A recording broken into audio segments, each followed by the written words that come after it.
does pass, then that gives a sense that the council would like Corporation Council to begin that more thorough, in-depth review and communication back to the council on exactly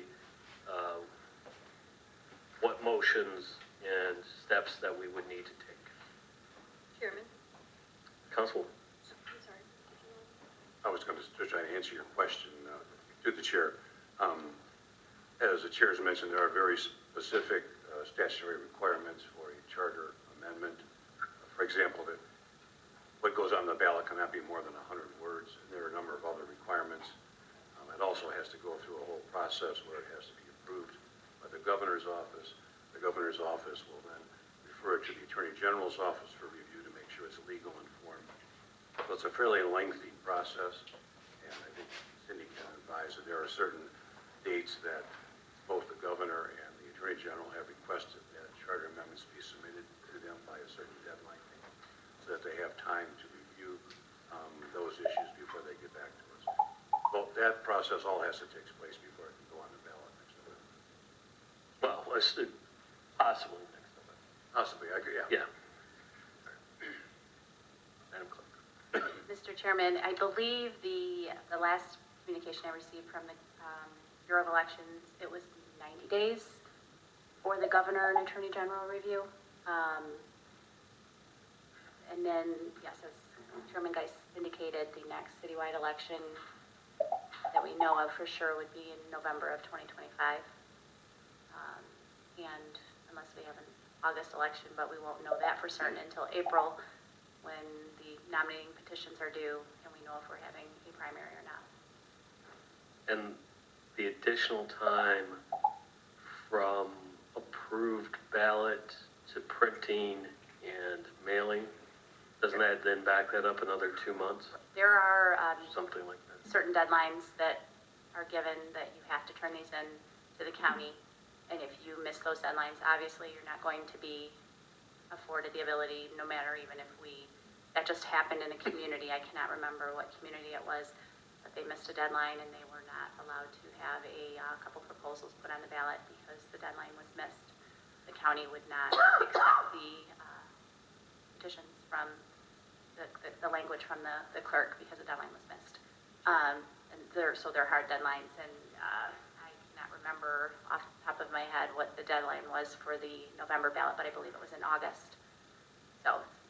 To the chair, just to add that I know the governor's office sent out a letter, I think in 2021, saying that they wanted a minimum of 90 days before the ballot information is submitted to the county for whatever date that is.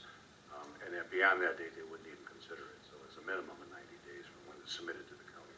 So that's an example, right? Getting that down on paper, what that timeline is, so that we're not kind of spitballing it here, right? It would then give a very prescribed, again, if this is referred to the Corporation Council, on what those dates and deadlines. Councilwoman Brandan and then Councilwoman Witten.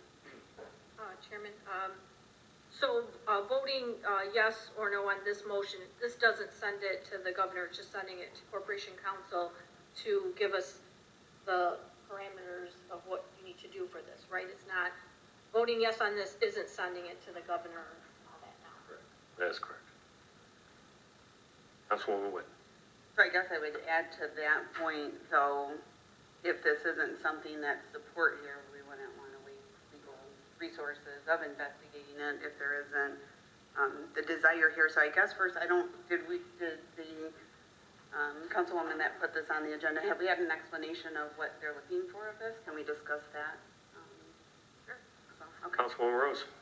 Yeah, it's a proposal. Can't hear you? Oh, sorry. It's a proposed charter amendment, and I'm just wanting the fact that we had a vacancy for so long that I think it should be the next highest vote getter, and that's basically what this proposal is, to have it be the next highest vote getter, and if we have vacancies, it would be filled. Mr. Chairman. Mr. Mayor. Yeah, I had sent an email asking who actually made this proposal, which I didn't get an answer on. That's okay. Mr. Mayor, if I could. Sure. The mic. Oh, I'm sorry. I think we're all Yeah, getting no, a little bit tired. No, I was just saying, I sent an email because I was curious who made this charter amendment request. But yeah, the only thing I don't understand, because I once sat where all you guys have sat before is, you're requesting that basically to make a charter amendment to fill a vacancy with the next highest vote getter when technically the city council already has that ability. You all have the ability to vote in the next highest vote getter. So I don't know why we even need a charter amendment to do that. Chairman? Councilwoman. I wanted to make a couple points on, I know that Councilwoman Rose sent us an email with some explanation of the reasoning of why she felt important, why this was important to her. And I know the clerk also responded with some items that many of our local communities follow the same process we do, including Dearborn Heights, Romulus, Wyandotte, Inkster, Westland, Livonia, Plymouth, and Northville. There are a few smaller communities, Riverview, Southgate, Allen Park, I guess, that do next in line. I'd say those cities are not the same as Taylor. They have a city manager, they have weak mayor system. I mean, they're not, when I'm looking at comparables to the city of Taylor, Westland is similar. They follow this process. We follow this process many times. Taylor School Board fills by vote of their board. As the mayor said, you can use that as a factor as your decision. If you want to say, hey, this person ran, they got a lot of votes. In the explanation there was, and Ms. Rose's explanation was, historically 7, 8, and 9 separated by a lot of votes. Anyone likely would have received the support of a large number of voters, but we don't know that. I mean, you possibly, and there's some past history, but there could be a large variance between 7 and 8. We can't predict that. And again, this council making a decision can look at that and say, hey, this person was one vote from the 7th person, and I'm going to consider that in my vote. It's also said eliminates bait and switch, where someone's elected, resigns, and a different person is appointed. I don't know if that was saying that people would intentionally do that, or just that, To prevent it.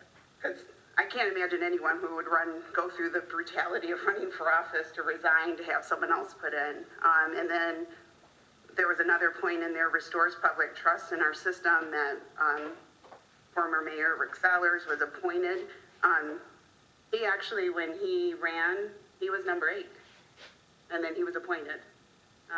And so I don't know how that restores any public trust, because that could happen. I know of 6 people who were appointed, and that's one of 6.